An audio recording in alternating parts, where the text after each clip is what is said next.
This segment of the Chopin podcast is brought to you by the Chopin Foundation of the United States, dedicated to promoting young American pianists and making Chopin's music accessible to all.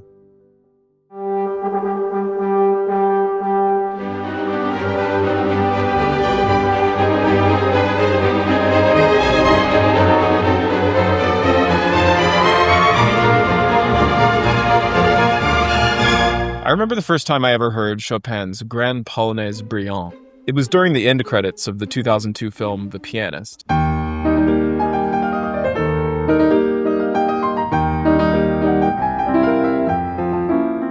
And it surprised me at the time because I thought I'd heard all of the Chopin Polonaises. But it turns out there was this other one composed for piano and orchestra, preceded by a kind of prelude that Chopin called the Andante spianato.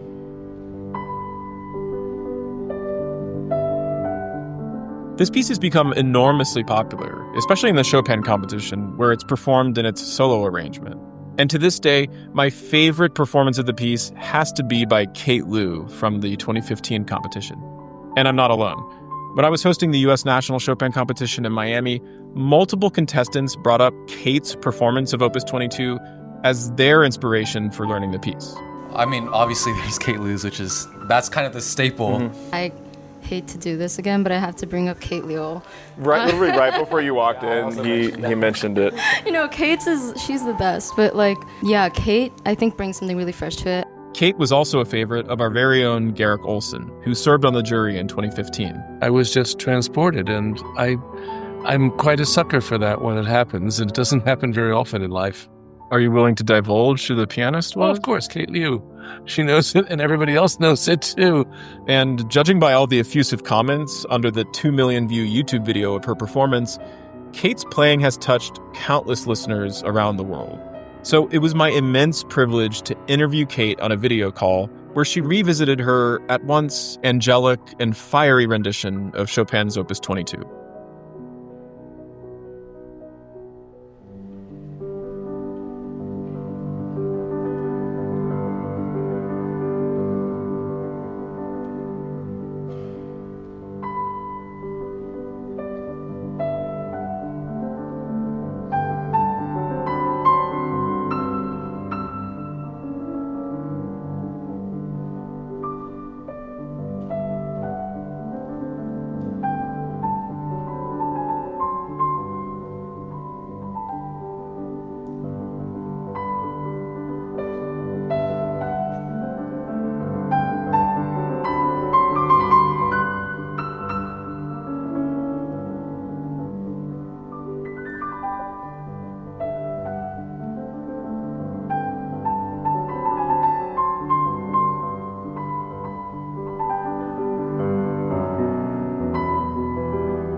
I guess that was also quite a trip down memory lane for me. I think it's been a while since I've watched my own performances from the competition. And so I guess it was such a snapshot in time of how I was at that moment. And now years later, revisiting it, yeah, it's kind of surreal, I think. What I notice about you're playing in general, but this is really the epitome of it is this pearly sort of sound. It's not everybody in this piece gets this tone where every individual note has a kind of glow to it, but then they're attached, on a string of pearls and in lines that flow or that sometimes are delicate. And there is always a kind of almost pointillistic quality, despite obviously the breadth and beauty of the phrasing. Is that deliberate? Is that something you were focused on then, or that you could see looking back in your playing? Yeah, actually, in that specific spot, I remember thinking, in many specific spots, I think, especially in Chopin, where he has that sort of crystalline passage work, or certain passages in a lot of his music that are in the upper register that just sort of have that kind of quality. And I think that's, in many ways, what makes his music very special in those moments. And so in something like the Andante spianato, it was very, very much intentional, sort of having that quality and sort of pearly passage. Yeah, it is a very specific attack on the keys. It's a faster attack, but in some ways you play it as you would want the sound to ring. So in some ways, if you think about hitting a bell, I sort of always think about hitting a bell and, knowing how a bell rings and how, instinctively somehow how your body will ring the bell. It's usually sort of something like this. And there's that sort of motion. And with that tone specifically, I do think about that for each and every finger, just to have that ring and clarity. And I guess that's sort of what makes the sound travel as well, that it's not just dead and you're not just giving it pure attack or something like that. You can ring a bell really quietly, but it's still a striking of the, is that Exactly. kind of what you mean? Yeah. Yeah. And it's actually still the same kind of motion. Instead of doing something like this, you're sort of doing something like this. And it's just in miniature form. And yeah, I really sort of, in terms of that pearly tone, I really think of that imagery because it really helps me thinking about how sound travels.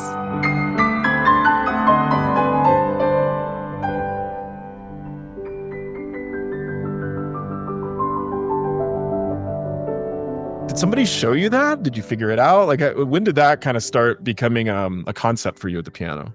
It was really so much just about wanting it in my ear. And I think that's really where it all starts, is that you really have to want the sound. Because if you don't want it, then you'll never really try to find the means to achieve it.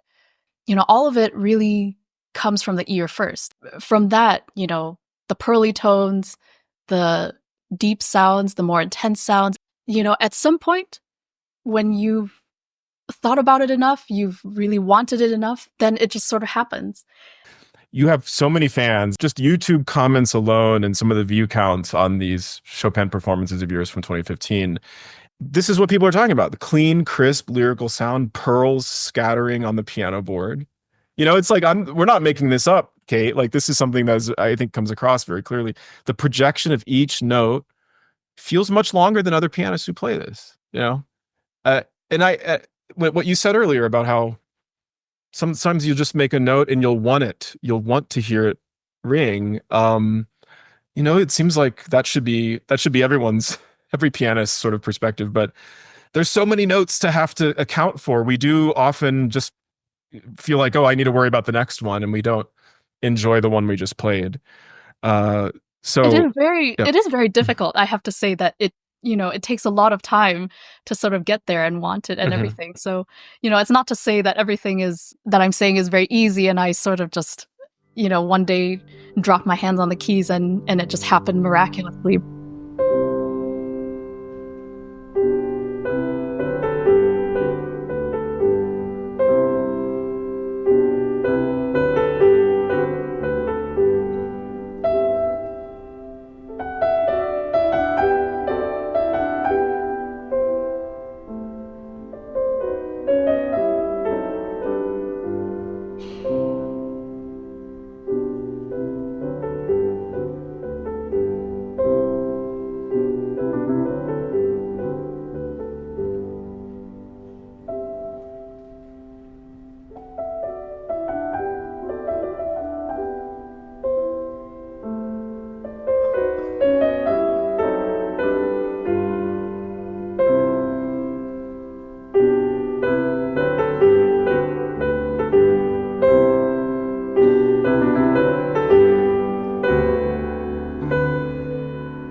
people talk about that hypnotic quality. The way I would put it, Kate, is for me, you're like the most patient pianist I've heard. Do you feel this patience when you're playing? I mean, is that something that you consciously are cultivating at the instrument or in your interpretations and your conceptions? Do you feel like that is true about what you want to get from your music making? I mean, first of all, thank you very much for the very nice words. I think while I'm playing, I tend to enjoy a lot of the silences, and I find that in those moments, there's something very magical just about the music itself, and not really about how I'm playing it or anything. But as long as I'm enjoying those, then it feels something at least authentic is coming out.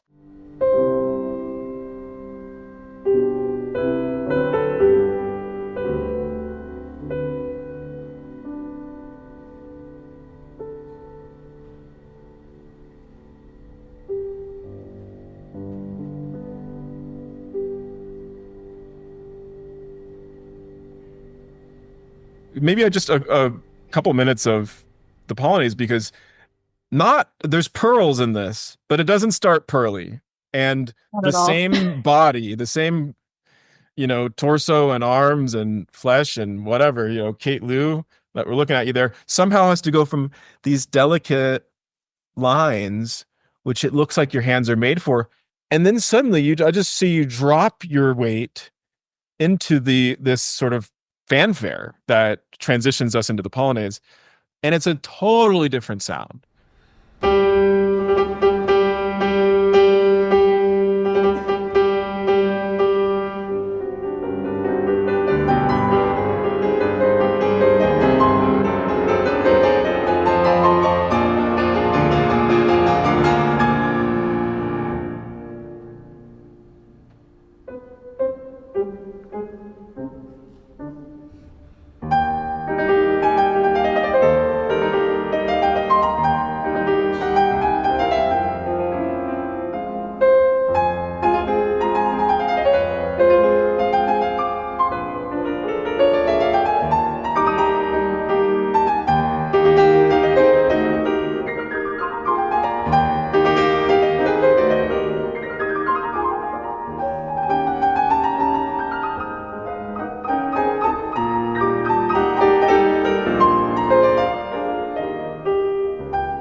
Oh, it's so good. I love how you play that. It's actually slower than I thought I played it, which is interesting. I guess I never really I just didn't know. I didn't think about it. We love that tempo. Don't go faster. I've heard it faster. I don't hate the tempo. I'm not averse to slow tempi, obviously. You're the queen of slow tempos, Kate. Sometimes too much. I'd rather you err on the side of that than what everybody else errs on the side of, which is too fast. So thanks. Yeah, we need more slow pianists who actually pull it off. Anyway, sorry, go ahead. Well, I think that's the biggest thing that jumps out to me, and the details are as I remember. Yeah, overall, it seemed okay. Just a little slower than I thought. Okay, yeah. Here's what I love about it. Because of that tempo, you create space for the details.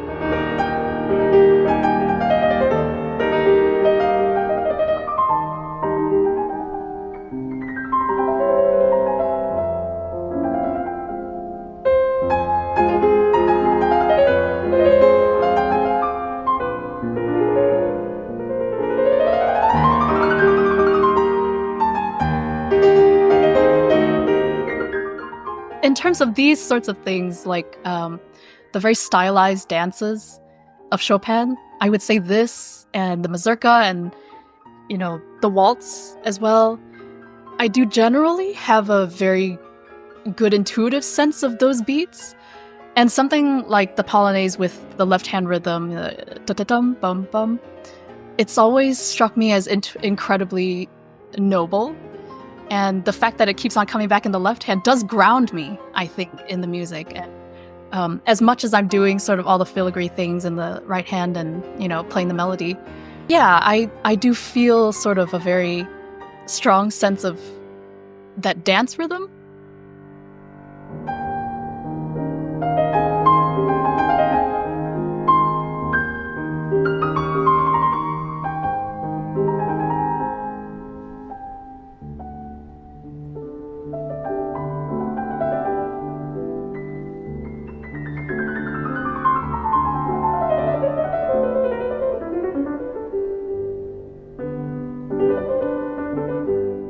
What kind of story are you telling in this piece? It's funny because it's like the Andante spianato sounds like it's such a scene change. And I wonder, it's just like, was that just Chopin preluding before, some completely different kind of character? Or is there some kind of narrative that can explain to you how this piece is unified? I think this piece specifically actually does have a sort of cinematic feel to it.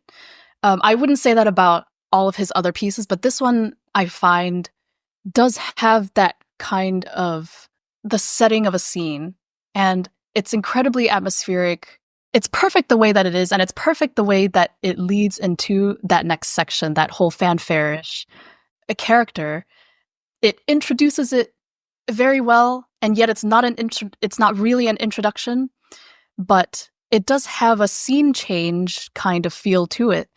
Emotionally, I think it just fits very, very well. And I think Chopin knew that as he wrote this, that it does have that quality to it. It's almost like a depiction of a private sphere and then a public sphere. Or it's in their head. It's like this could also be in our heads, outside of our heads. It's sort of like interior, exterior. And there's all kinds of cinematic and narrative ways of thinking about that dichotomy. And one might even say rural. There's something idyllic, countryside about the Andante spianato, and then something very urban and palate. This is the palace. This is the grand square. And so, now I've got all kinds of. I don't know if that resonates with you.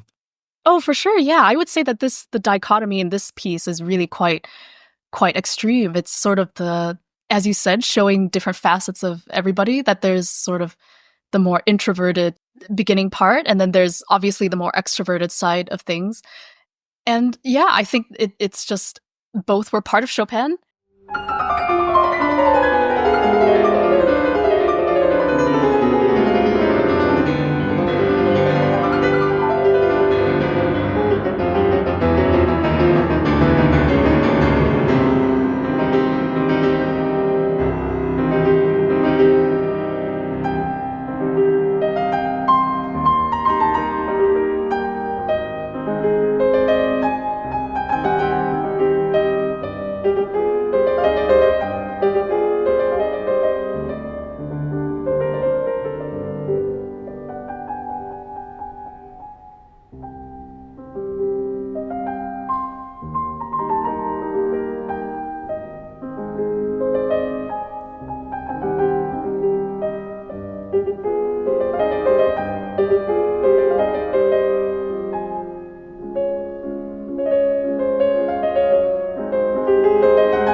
Licious, I don't know what that is, wants us to draw our attention to one example of your brilliance. At 10:18 and 10:20, there's the same upward runs, but the first is pedaled, forte and so smooth, second time crisp, somehow almost staccato yet pianissimo, and then the next two upward runs evokes such great emotion in this way: memory, nostalgia, acceptance, that past time is done and final. People are reading into this a lot. I certainly am. Let's just see what they're talking about, because I think sometimes it's nice to just listen to a detail and say, what was I doing there? I don't even know if you'll remember. Let's try it.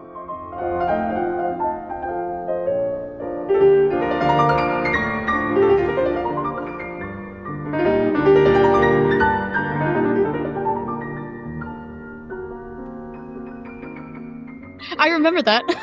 You do. You remember that exact moment.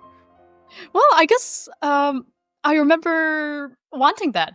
Of course, I remember sort of doing all the detail work for this piece and, all the little details that I do. So I definitely remember really specifically wanting that. Yeah. So it's very nice. That's very nice that people notice and it comes across. You never know. I actually don't find a single Chopin run to be easy at all. Even the first one, it's easier. But still, that figuration and just having that phrasing is very hard. And then to get that more crystal-y type of tone for the second time is even harder. And it's so specific to that phrase. I remember working on it incessantly just to get that as perfect as I can and to get it across. So yeah, I'm really glad that people noticed it, and somehow it was a form of beauty for somebody.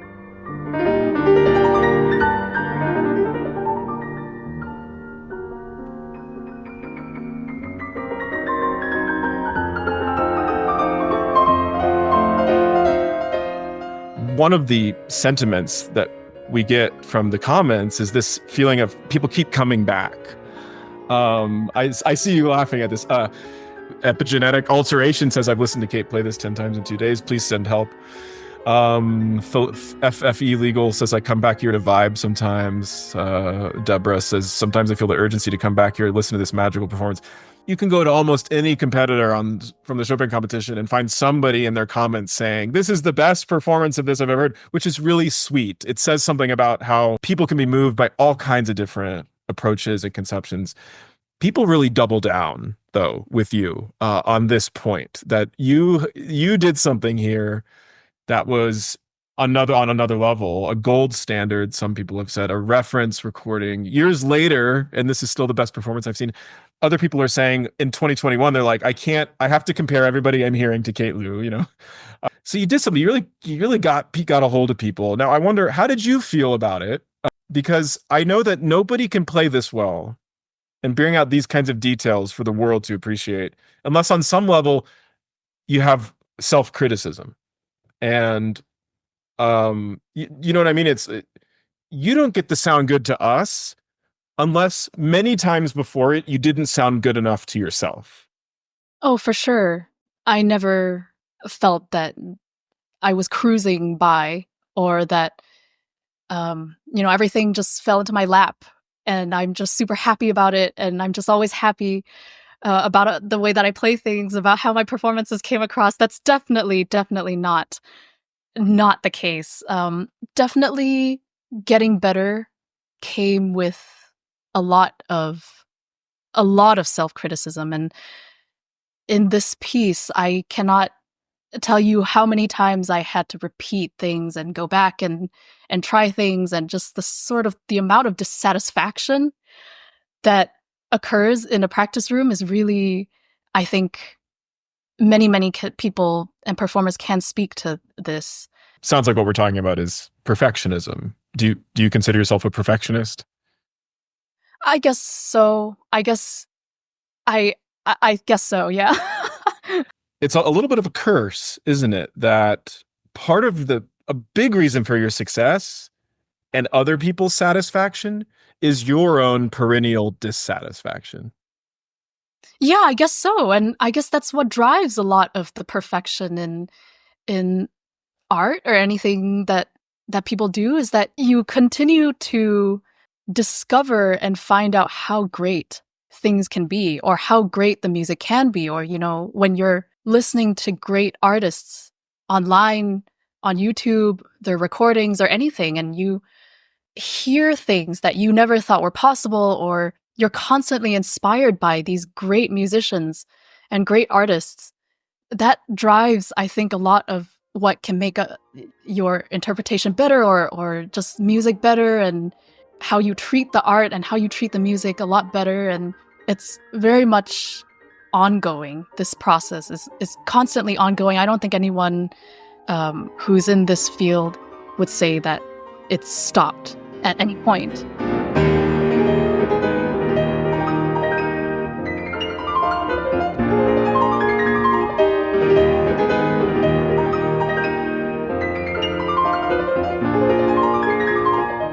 This episode is brought to you by the Chopin Foundation of the United States. Established by Lady Blanca Rosenstiel in 1977, the foundation has championed the music of Chopin and helped launch the careers of countless young American pianists for nearly a half century. That includes Kate Liu, a recipient of the Chopin Foundation Scholarship in 2011 at the age of 17, 4 years before she would go on to win the bronze medal in Warsaw. To support the Chopin Foundation, visit chopin.org/donate.